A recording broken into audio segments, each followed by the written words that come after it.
Good evening mga kadogo and welcome sa another video natin. Ang topic natin ngayon is about 4 stages ng dog cycle or paano malalaman kung in-hit na ang aso or pwede nang ipa-stud. Lika, samahan nyo ako mga kadogo, i-discuss natin sa vlog na to. Ito ang ibig sabihin ng standing hit, ano? Actually, ito pang 13 days na niya. Tingnan nyo, gagalawin ninyo or mamasahin ninyo yung bulba niya, binabali niya po ang kanyang buntot. Binibigay niya po yung bulba niya. Okay? Ito po, makikita nyo, nagsuswelling siya, may blood pa siya, pero hindi na po siya talaga bloody. May pamamagana, tapos whitish or watery red na ang lumalabas sa kanya. Okay, tingnan nyo po standing hit po ang tawag dito. Yan. Pwede pa po siyang pa-stud. Kung tutusin, pwede pa kasi hanggang 15 days yan. Nakaka 14 days pa lang siya ngayon. Kasi kakatapos niya lang ng stud kahapon. Pangalawang stud niya. Yan po So, pwede pa po itong pakastahan. Ulitin ko po, tingnan nyo po. Pag kinalabit po ninyo yung bulba niya, yung buntot po niya talagang iniiwas niya. Nibigay niya po yung opening ng bulba niya pag minamasahe po ang kanyang bulba. Pag ayaw po niyang magpakasta, ibababaan po niya yan.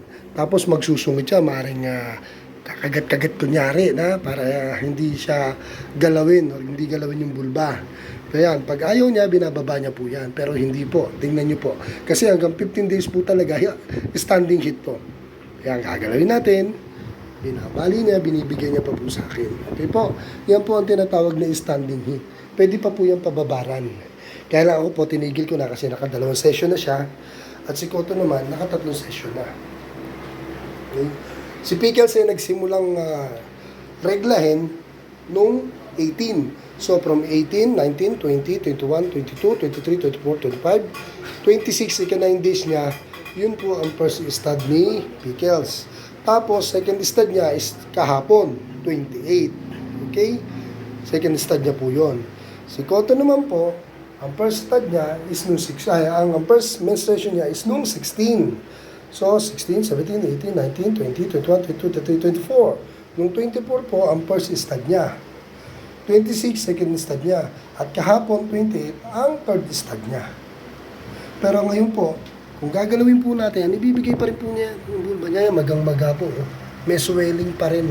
Meron pa rin pong pinkish or white, reddish na, white watery na blood doon sa bulba niya, mga kadogo. Pwede pa po yan. Kasi 15 days pa dapat Ngayon ang last day niyan Hanggat binabali po ng aso, ang buntot niya, pag minamassage natin, ang bulba, mga kadogo, pwede pa po yan ipa-stud. Yun po ang experience ko. Hanggat hindi po siya nagsusungit at hanggat pag ginalaw ang bulba at pinapaling pa niya yung buntot niya at binibigay pa niya yung bulba, ibig sabihin po, pwede pa po siyang i-stud. Okay? Hindi po porket 15 hanggang 15 lang.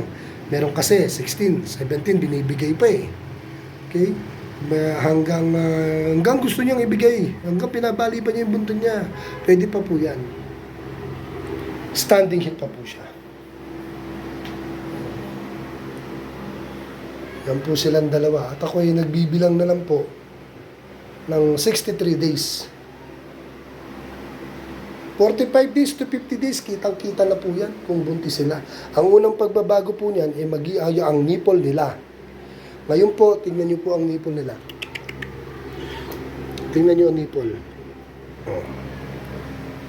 Ayan, ganyan pa lang Ikukumpara po natin yan pag nag 45 to 50 days na siya. Ayan po Tingnan niyo po ang nipple nila pag hindi pa po buntis.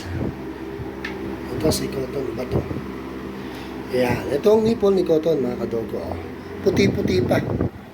Pag nabuntis po yan, magpipink na po yan at medyo mamamaga ng konti. Ayan, naliliit ng nipple, puti. Okay? Ikukumpara po natin yan after 45 to 50 days. Doon yung makikita na nag-take sila.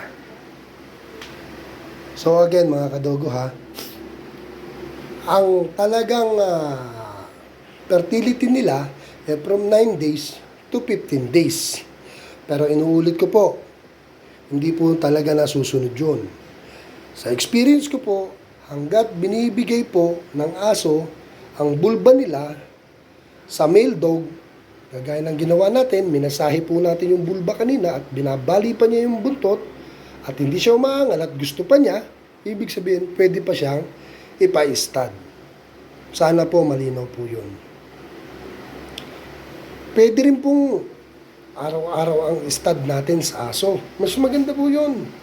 Pero ang common po, dahil po mostly nagpapa-stud lang tayo, wala tayong sariling male, nagbabayad po tayo ng male dog, male stud dog at shooter.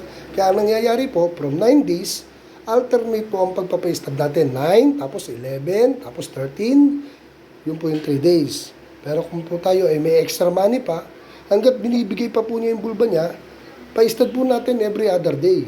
From 9, 11, 13, ako kung gusto ko pa po, pwede pa itong 15, hanggat 17 kung binibigay pa niya, bali 5 stud yun. Pero ang talagang normal lang is 2 to 3 stud na bubuntis na po. Okay po mga kadogo, sana malino na lang malino po ang explanation ko kasi ito talaga, standing heat pa sila ngayon. Napakaganda pong sample nito. Thank you for watching.